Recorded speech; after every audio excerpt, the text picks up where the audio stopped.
Boche Gold and Diamonds. Buy now, pay later. Karuvarakundu Kerala estate C ഡിവിഷനിൽ വീണ്ടും കടുവയെ കണ്ടതോടെ പ്രദേശവാസികൾ ഭീതിയിലാണ്. കരുവാരക്കുണ്ട് കാളികാവ് മലയോര പാതയ്ക്കും പഴയകടയ്ക്കൽ GOP സ്കൂളിനും തൊട്ടടുത്താണ് കടുവയെ കണ്ടത്. ഭീതി മൂലം ടാപ്പിംഗ് ഉൾപ്പെടെ താൽക്കാലികമായി നിർത്തിവെച്ചു. അതേസമയം കടുവയെ കണ്ടെത്താൻ വനംവകുപ്പ് നിരീക്ഷണ ക്യാമറകൾ സ്ഥാപിച്ചിട്ടുണ്ട്.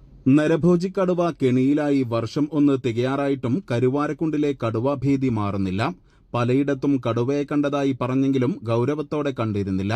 വെള്ളിയാഴ്ച പുലർച്ചെ C1 എസ്റ്റേറ്റിൽ ടാപ്പിങ്ങിനെത്തിയ അതിഥി തൊഴിലാളികളാണ് കടുവയെ കണ്ടത്.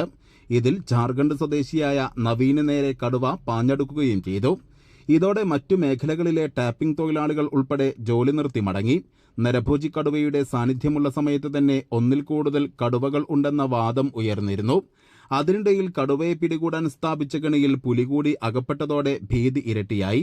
പിന്നീട് വർഷം 1 തികയും മുൻപേ കടുവയുടെ സാന്നിധ്യം സ്ഥിരീകരിച്ചത് നാട്ടുകാരെയും ആശങ്കയിലാക്കിയിരിക്കുകയാണ്.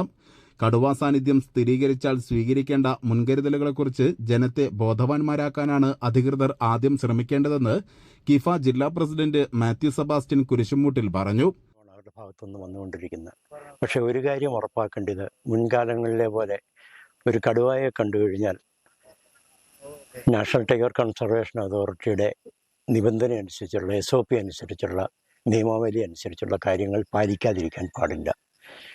കഴിഞ്ഞ പ്രാവശ്യം നമ്മുടെ സഹോദരൻ ഗഫൂർ മരണപ്പെട്ടതും കടുവയെ കണ്ടു കഴിഞ്ഞിട്ട് പല പ്രാവശ്യം ആവശ്യപ്പെട്ടിട്ടും നിലവിലെ DFO ആ SOP പാലിക്കാൻ തയ്യാറായില്ല.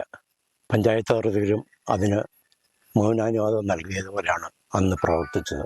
ആ ഒരൊറ്റ കാര്യം കൊണ്ടാണ് അന്ന് നമ്മുടെ ഒരു സഹോദരൻ കൊല്ലപ്പെടുകയുണ്ടായി. തീർച്ചയായും ഇപ്രാവശ്യം അങ്ങനെ നടപടി ഉണ്ടാകുകയില്ല എന്ന് നമ്മൾ പരിപൂർണമായി വിശ്വസിക്കുന്നു. പഞ്ചായത്ത് പ്രസിഡന്റിനെയും വ്യക്തമായിട്ട് ബോധിപ്പിച്ചിട്ടുണ്ട്. നമുക്ക് ഏറ്റവും അനുകൂലമായ ഒരു സാഹചര്യം നമ്മുടെ ബഹുമാനപ്പെട്ട MLA സ്ഥലം അനിൽകുമാർ ബഹുമാനപ്പെട്ട റവന്യൂ മിനിസ്റ്റർ ആയതുകൊണ്ട് തീർച്ചയായും അതിൻ്റെ നടപടികൾ സ്വീകരിക്കും, നമുക്ക് കുറച്ച് വിശ്വസിക്കാം. ഏതൊക്കെയാലും ജനങ്ങളെ പരിഭ്രാന്തരാക്കാതെ ആ SOP അനുസരിച്ചുള്ള കാര്യങ്ങൾ നിർബന്ധമായും പാലിക്കണമെന്ന് കിഫയുടെ ജില്ലാ പ്രസിഡന്റ് എന്ന നിലയിൽ ഞാൻ ആവശ്യപ്പെടുകയാണ്. സംഭവത്തെ തുടർന്ന് പ്രദേശവാസികൾക്ക് ജാഗ്രതാ നിർദ്ദേശം നൽകിയിട്ടുണ്ട്. നവീൻ കടുവയെ കണ്ടതായി പറയുന്ന സ്ഥലത്ത് വനം വകുപ്പിന്റെ നേതൃത്വത്തിൽ 2 നിരീക്ഷണ ക്യാമറകളും സ്ഥാപിച്ചിട്ടുണ്ട്. News bureau, Karuvarakundu.